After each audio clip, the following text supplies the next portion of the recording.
All right, so the other day I made a video that I went over all the different things I'd done up to that point on the truck, and but I at the end of the video I talked about the idea that it had a Cummins 5.9 in it, but I didn't show you what that looked like. So some of you, I'm sure, were wondering, hey, what does a Cummins look like inside of an M35 truck? So I thought I would cover that. Plus, I've done some other things since I did that last video, and I thought I'd go ahead and go over those as well, just so you'd be able to kind of see kind of where we're at so far. So here we go. All right, so what I did is I had taken off the front canvas cover. I was working on the plexiglass coverings for the lights. They had like a wax paper on them and stuff that was basically became a permanent part of the plastic, and I had to get all that off. So the front part of this is off because I was working on that. I finished that. I just got to put that back on today. But so I thought I'd go ahead and at least let you take a look and see the engine. Now there's no radiator in here right now, as you can see, because the upper filling port, I guess, or the inlet, I guess is what you call it, it's about right here.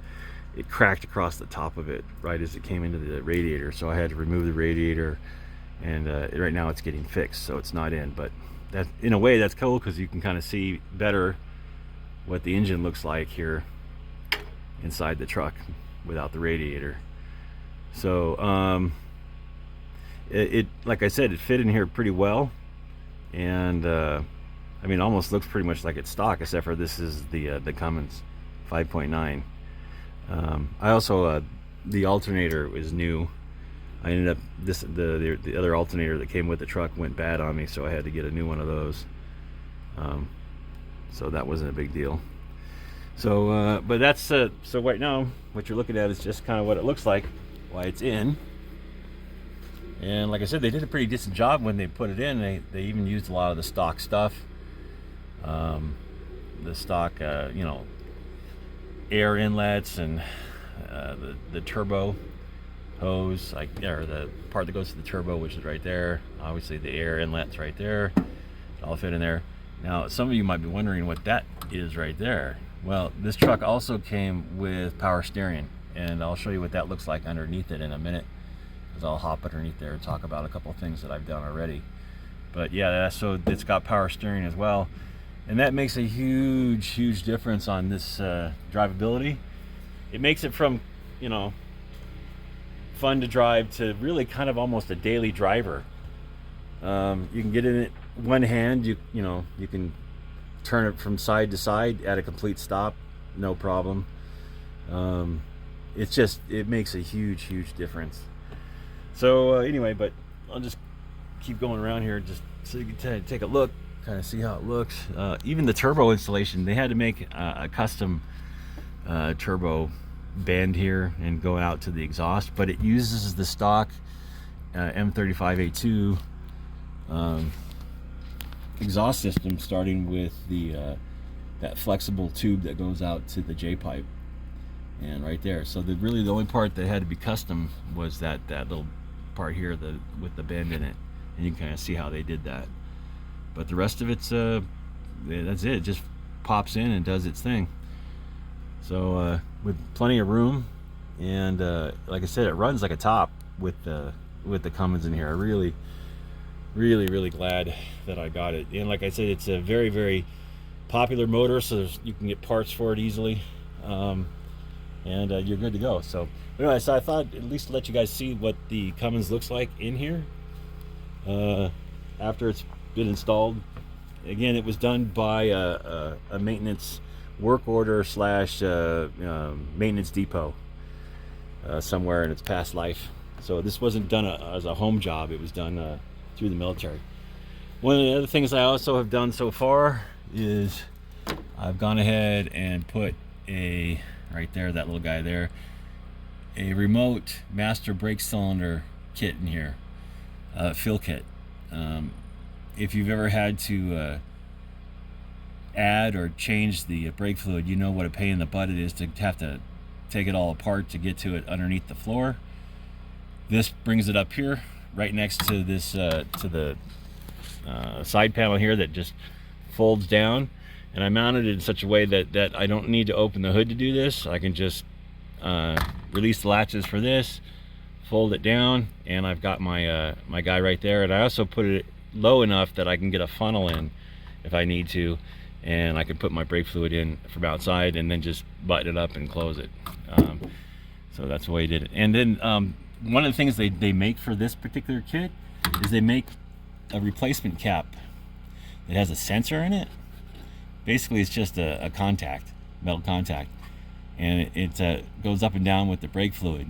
And I'm going to go ahead and get another one of those brake lights that I have on the dash already, and I'm going to wire it through the sensor on this guy so that I know when the fluid level is low here, so I don't even have to like stress about checking it all the time. If the light comes on, I'm low. It's that simple, and that way I can add the fluid. So I'm going to be doing that too. Probably next month I'll be doing that.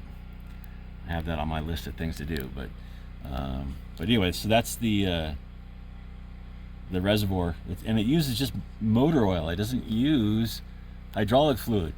It uses 10W30 weight fluid in it to work, which was weird, but that's the way it's set up.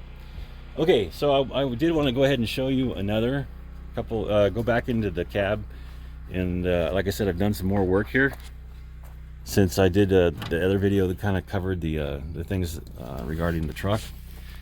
And one of the things that's most immediately visible is that I've installed the a dual gun kit in here, so you can have your rifles inside the cab. And I made a video on how to put one of these in, and so I'm not going to go over all of that right now, but so this is the second time I put one of these in, and it went in a lot faster because I knew what I was doing this time versus the last time. So that's on there, and that's really nice to have. I'm not a hunter, but I do want it to have the ability to take my weapons with me. You can see these on the floor. That's where the butt of the gun goes as it sits up this way. I do like the idea of having the weapons with me. I do live in the mountains, and carrying it around in the truck is no big deal. People have guns in their cars and trucks all the time up here, so it's not that big of a deal. One of the other things I did want to show, and I'll go underneath the truck to show you, is this right here. That little push-pull right there with the pull-to-drain air tank thing here. Now you might say to yourself, whoa, wait a minute. They make kits for those, but you have to go outside by the cargo bed after you install them to pull the cable to release the air tanks. Well, that's true. And in fact, I actually put one of those kits in, but I said to myself, you know what? I've got an extra one of these push-pulls that has two push-pull cables that come out of it. I wonder if I can adapt that and run it underneath the truck back to the air tanks and tie it into that one, so I can do it from inside the truck instead of having to go outside. Well, that's exactly what that is. So I don't even have to get out of the truck now, and I don't have to go outside to do it. I could actually do it from inside the truck anytime, day or night, driving, not driving. I can drain those air tanks, get that water out of that system, and you're good to go. Oh yeah, there was one other thing I ended up doing up here. I don't know if you can see this. I'm gonna hop up so you guys get a better look. I ended up putting a rear view mirror in this. Yes, I did. And I'll tell you why in a second. But what I ended up doing was the wiper setup was already here, and this little L part of it was already bolted up that supports the motor. And so what I ended up doing was I ended up fabricating just a straight piece of I don't know what they call it, bar stock, I think is what that is, and using two lengths of, funny enough, fuel hose. I ran some bolts through it as spacers. Also acts as a rubber dampener so it doesn't vibrate, and so you get a nice clear picture.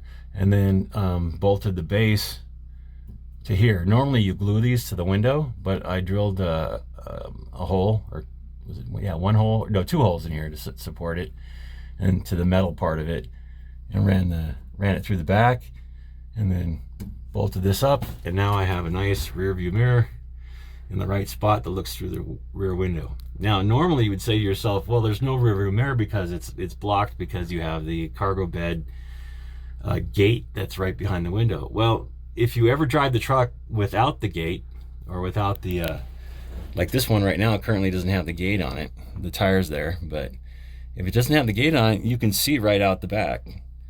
And if you're going to use the